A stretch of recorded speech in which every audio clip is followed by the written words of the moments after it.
Nefertiti é famosa hoje por causa deste busto icônico. Ela possui um dos rostos mais conhecidos de todo o Egito Antigo. O local de descanso final da rainha egípcia Nefertiti pôde finalmente ser descoberto graças aos avanços da tecnologia moderna.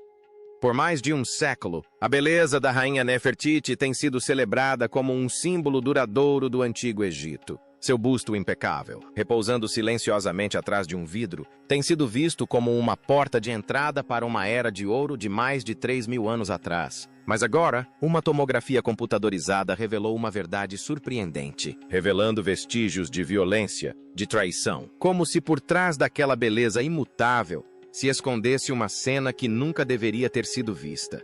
O que a ciência acaba de descobrir está começando a reescrever toda a história de Nefertiti, um rosto concebido para governar. Em 1912, uma expedição arqueológica alemã, escavando em Tel El Marna, as ruínas da antiga cidade de Akhatan, descobriu um busto esculpido na oficina de um artista chamado Thutmose. Não havia inscrição, nenhum título real, apenas um rosto. Levou décadas até que os arqueólogos chegassem a um consenso de que se tratava de um retrato de Nefertiti, esposa do faraó Akhenaton, que governou o Egito por volta de 1353 a 1336 a.C.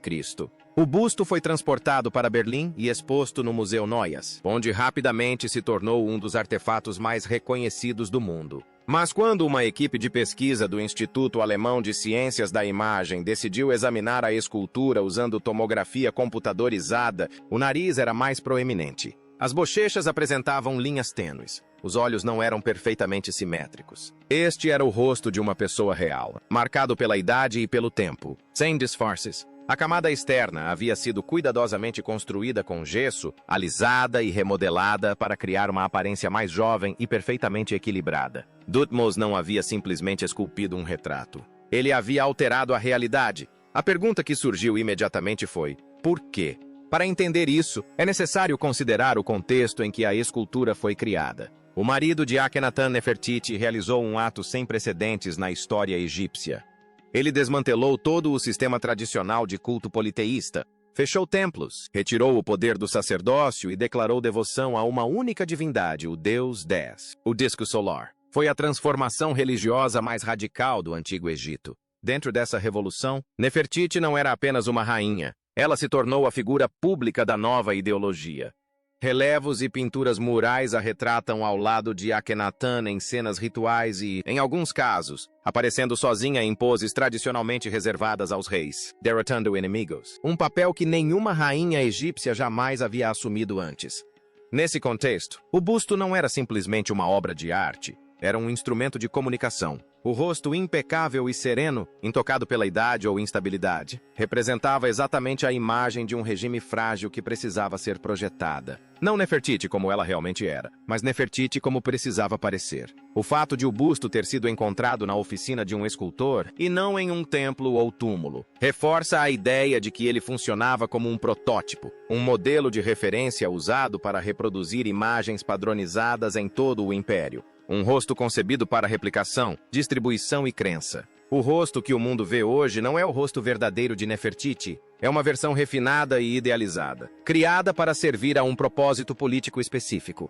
Contudo, esse engano é apenas a superfície. Abaixo dela, jazem camadas mais profundas, e cada uma se torna mais sombria que a anterior. Um nome apagado, uma identidade reescrita. Nefertiti desaparece dos registros históricos por volta do 12º ano do reinado de 17 anos de Akhenaton. Não há anúncio, nenhum funeral registrado, nenhum túmulo identificado. Uma mulher que antes figurava em quase todas as paredes de templos e relevos de palácios, desaparece subitamente da história oficial. Em templos e monumentos dos últimos anos do reinado de Akhenaton, pesquisadores identificaram um padrão impressionante. O nome de Nefertiti foi deliberadamente apagado e substituído por outro, não aleatoriamente, mas sistematicamente em diversos sítios arqueológicos. Simultaneamente, surge um novo nome nos registros históricos. Nefer-Nefuatan, um governante que governou brevemente após Akhenaton e antes da ascensão de Tutankhamon. O que chama a atenção é que os títulos reais e as inscrições associadas a Nefer-Nefuatan contêm marcadores gramaticais que indicam uma identidade feminina. Algumas inscrições utilizam pronomes e terminações femininas. O egiptólogo James Allen e outros estudiosos argumentam que Nefer-Nefuatan e Nefertiti eram a mesma pessoa, sugerindo que Nefertiti ascendeu ao trono com um novo nome após a morte ou a perda de poder de Akhenaton. Tais transformações não são inéditas na história egípcia. Hatshepsut, a faraó feminina mais proeminente, também alterou sua identidade e imagem para governar. Mas o que se seguiu no caso de Nefertiti parece ainda mais extremo. Dentro do túmulo de Tutankhamun, descoberto por Howard Carter em 1922, pesquisadores encontraram inúmeros objetos com claros sinais de modificação apressada. Em certas joias e artefatos de ouro, inscrições originais com pronomes femininos haviam sido raspadas e substituídas por pronomes masculinos. Nomes haviam sido alterados. Essas alterações não foram resultado do tempo ou de danos naturais. Foram intencionais, realizadas com ferramentas. A conclusão a que muitos estudiosos chegaram é que esses objetos foram originalmente feitos para uma governante feminina, muito provavelmente Nefertiti em seu papel como Nefer-Nefuatin, e posteriormente reaproveitados para Tutankhamun durante uma transição dinástica. Sua memória não foi simplesmente apagada, foi sobrescrita. Esta é a segunda camada de engano. Nefertiti não desapareceu da história. Sua história foi substituída pela de outra pessoa. Nomes foram removidos, títulos foram reatribuídos, objetos receberam novos donos e, quando se retorna ao busto sem nome, o único retrato real sem inscrição em todo o Egito Antigo, a questão muda. A questão não é mais por que o nome dela desapareceu, mas sim quem o removeu e por que precisaram ir tão longe. Ossos estilhaçados e o DN, uma verdade. Se nomes podem ser apagados e objetos podem ser reatribuídos. O que aconteceu com o corpo de Nefertiti? Essa pergunta assombra os arqueólogos há mais de um século. Em 2022, a ciência ofereceu uma resposta que poucos estavam preparados para aceitar. Em 1817, exploradores descobriram uma pequena tumba no Vale dos Reis, o cemitério real perto de Luxor, no Egito. Ela foi designada KV-21. Dentro do túmulo, foram encontradas duas múmias femininas, ambas sem nome, sem bens reais e sem inscrições funerárias. Uma delas, identificada como KV-21B, tinha os braços posicionados em uma pose real, com uma das mãos cerrada como se segurasse um cetro. Isso sugeria que ela era uma mulher da realeza. No entanto, sua identidade não pôde ser determinada na época. Os restos mortais estavam muito degradados para a extração de DNA usando técnicas mais antigas. Por décadas, KV-21B permaneceu armazenada, um mistério sem solução. Então, em 2022, uma equipe internacional de pesquisa aplicou o sequenciamento de nova geração, um método capaz de ler o material genético.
Amostras extremamente pequenas e fragmentadas que os métodos mais antigos não conseguiam processar. Eles reconstruíram com sucesso um perfil completo de DNA mitocondrial. O DNA mitocondrial é transmitido de mãe para filho sem se misturar com o DNA paterno. O resultado foi surpreendente. KV21B compartilhava a mesma linhagem materna de Tutankhamon. Isso significa que ela não era apenas membro da família real, mas tinha uma ligação materna direta com ele. Ela poderia ter sido sua mãe, tia ou irmã. Combinando isso com as evidências arqueológicas existentes, a identidade mais provável é Nefertiti, mas essa não é a parte mais perturbadora. Quando especialistas forenses realizaram tomografias computadorizadas em KV21B, identificaram lesões que não podem ser explicadas pelo tempo ou pelos processos de mumificação. Ambos os braços estavam quebrados e torcidos para trás em ângulos anormais. A caixa torácica estava esmagada. O crânio estava fraturado de um lado, com fragmentos pontiagudos que indicam impacto direto, em vez de pressão gradual de detritos circundantes.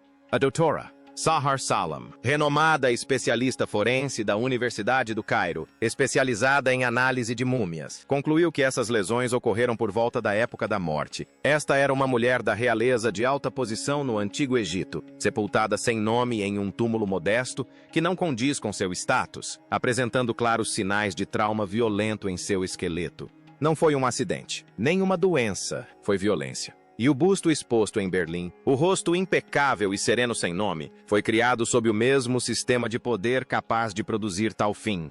Uma tumba escondida atrás de uma parede. Em 2015, o egiptólogo britânico Nicholas Reeves propôs uma teoria que causou grande impacto na área.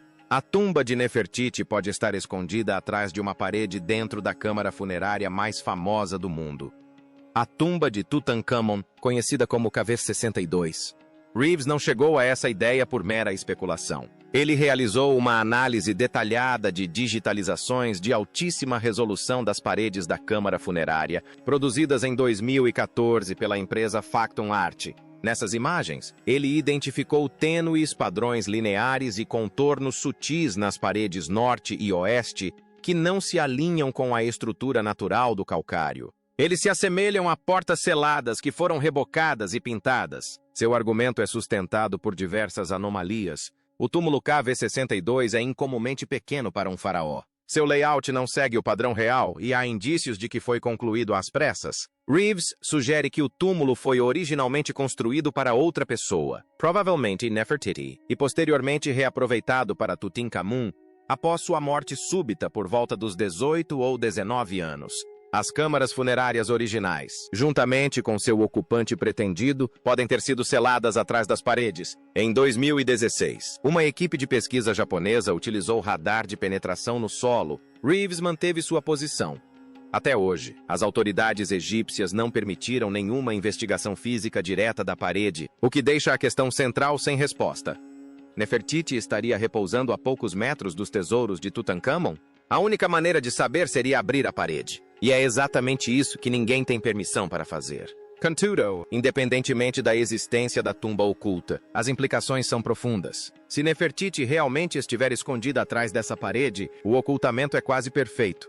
Uma mulher que outrora esteve ao lado de um faraó pode agora permanecer oculta sob o legado de um jovem rei que a sucedeu. Semnomi, Semlapid, separada apenas por uma tênue barreira das mãos de milhões que por ali passam todos os anos. As filhas e uma purga sistemática. Se os sucessores do período de Amarna pretendiam apagar o legado de Nefertiti, remover seu nome e ocultar seu corpo não teria sido suficiente. Aqueles que carregavam seu sangue também precisavam desaparecer. E é precisamente isso que parece ter acontecido com suas 6 filhas.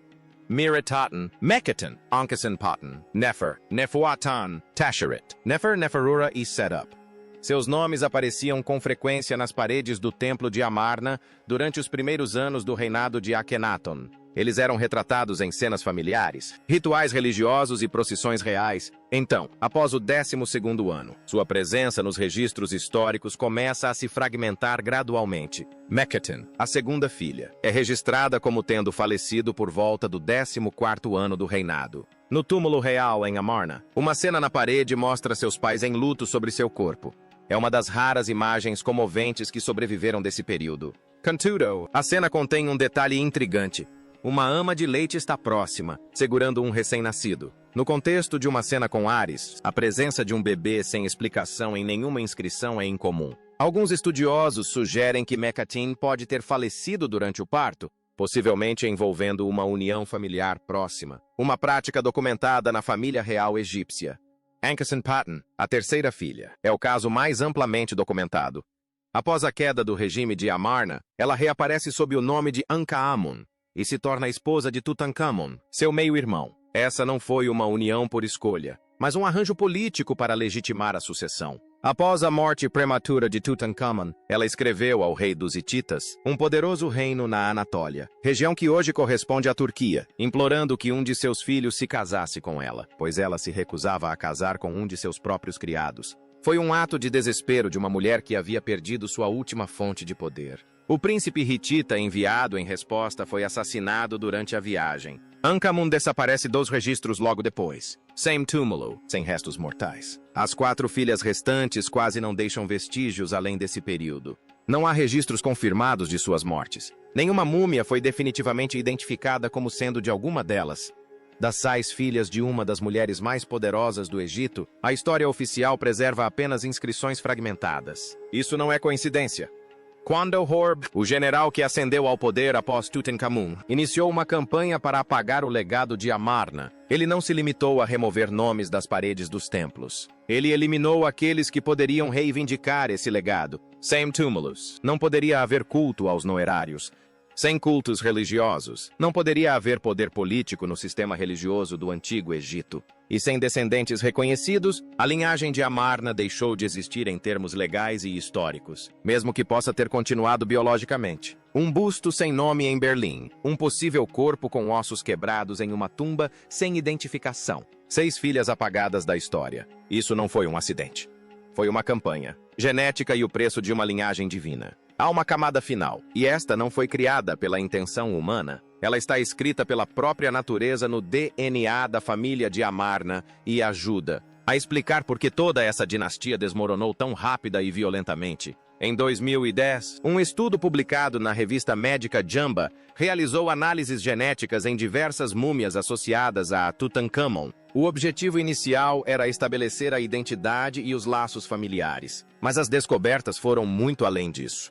Os pesquisadores identificaram evidências claras de múltiplas gerações de casamentos entre parentes próximos, uniões entre indivíduos que tinham laços de parentesco estreitos. Essa era uma prática deliberada dentro da família real egípcia. Ao se casarem dentro da linhagem real, eles acreditavam estar preservando uma linhagem divina. Geneticamente, a consequência é o acúmulo de genes recessivos prejudiciais. Esses genes podem permanecer ocultos quando apenas uma cópia está presente, mas podem causar doenças quando herdados de ambos os pais. Tutankhamon é um exemplo claro disso. Tomografias computadorizadas revelaram deformidades nos pés, sinais de múltiplas doenças e uma estrutura óssea frágil. Ele precisava de bengalas para se locomover. Várias dessas bengalas foram encontradas em seu túmulo, não como símbolos de autoridade, mas como ferramentas práticas. Ele morreu por volta dos 18 ou 19 anos, provavelmente devido a complicações decorrentes de problemas de saúde acumulados. Quando o perfil de DNA do KV21B foi adicionado à análise em 2022, uma mutação específica chamou a atenção. Ela está associada a distúrbios do tecido conjuntivo, doenças que afetam os tecidos que unem órgãos e ossos. Tais distúrbios podem tornar os ossos mais frágeis, retardar a cicatrização de lesões e aumentar o risco de hemorragia interna. Diante das evidências de trauma violento em KV21B, surge uma possibilidade. Quem infligiu essa violência pode ter sabido que essa mulher era fisicamente mais vulnerável do que a maioria, mais suscetível a lesões fatais. Se essa pessoa era de fato Nefertiti, então seu imenso poder político contrastava fortemente com sua fragilidade biológica. Além da genética, estudos de amostras de tecido de múmias do período de Amarna revelaram outro fator preocupante. Os níveis de mercúrio, arsênico e poeira de chumbo são excepcionalmente altos em comparação com múmias de outros períodos. Essas substâncias estão ligadas a pigmentos minerais amplamente utilizados nos templos solares e palácios de Amarna. A exposição prolongada pode danificar o sistema nervoso, enfraquecer a resposta imunológica e reduzir gradualmente a resistência óssea. Em outras palavras, o próprio ambiente criado pela corte de Amarna, Templos Solares Radiantes, adornados com pigmentos minerais, podem tê-los envenenado lentamente ao longo de anos. Não intencionalmente, não como uma conspiração, mas com um resultado semelhante. Uma família governante com saúde debilitada, imunidade enfraquecida e expectativa de vida reduzida. A dinastia de Amarna não fracassou apenas politicamente, mas também biologicamente. E Nefertiti, apesar de estar entre as mais poderosas, não era imune a essa realidade. Para descobrir o que esse rosto realmente representa, basta observar o busto exposto no Museu Noir, em Berlim, à luz de todas as descobertas recentes. A escultura carrega um significado completamente diferente daquele que costuma ser apresentado. Não é um símbolo de beleza atemporal. Não é uma homenagem a uma grande rainha. É um objeto construído durante um período de poder instável, concebido para um propósito específico e preservado até os dias atuais. Em grande parte por acaso, por ter sido deixado na oficina de um escultor quando a cidade de Amarna foi abandonada. A face externa, perfeita, simétrica, juvenil, é a versão controlada. A versão idealizada, aquela aprovada pela autoridade. O rosto interior, menos refinado, marcado por linhas sutis e simetria, aproxima-se mais da realidade, embora ainda seja apenas pedra e gesso. A verdadeira mulher pode estar sepultada no túmulo Café 21, sem nome, com os ossos quebrados, enterrada de uma maneira indigna de qualquer membro da família real egípcia. No entanto, um paradoxo surpreendente. Aqueles que apagaram o nome de Nefertiti das paredes dos templos reutilizaram seus objetos, ocultaram seu corpo e removeram suas filhas da história. Obtiveram sucesso em quase tudo o que tentaram. Seu nome praticamente desapareceu dos registros egípcios por mais de 3.000 anos. Seu túmulo permanece sem identificação. Suas filhas quase não deixaram vestígios. Contudo, houve uma coisa que eles não conseguiram apagar. O busto foi deixado na oficina de um escultor quando a cidade foi abandonada. Ninguém o levou embora. Ninguém removeu seu nome porque ele nunca teve um. Ninguém o destruiu porque ninguém sabia de sua existência. A escultura permaneceu enterrada sob a areia por mais de 3.000 anos antes de ressurgir em... Cada novo método remove mais uma camada da narrativa oficial. E o rosto que começa a emergir por baixo, como o verdadeiro rosto escondido sob o gesso, não é perfeito, não é sereno, não é eterno. É o rosto de uma mulher real dentro de uma história real, moldada por inimigos reais e concluída de uma forma que a história tentou enterrar. A escultura mais bela da história não é um retrato, é a prova de um crime cuja vítima ainda não foi nomeada.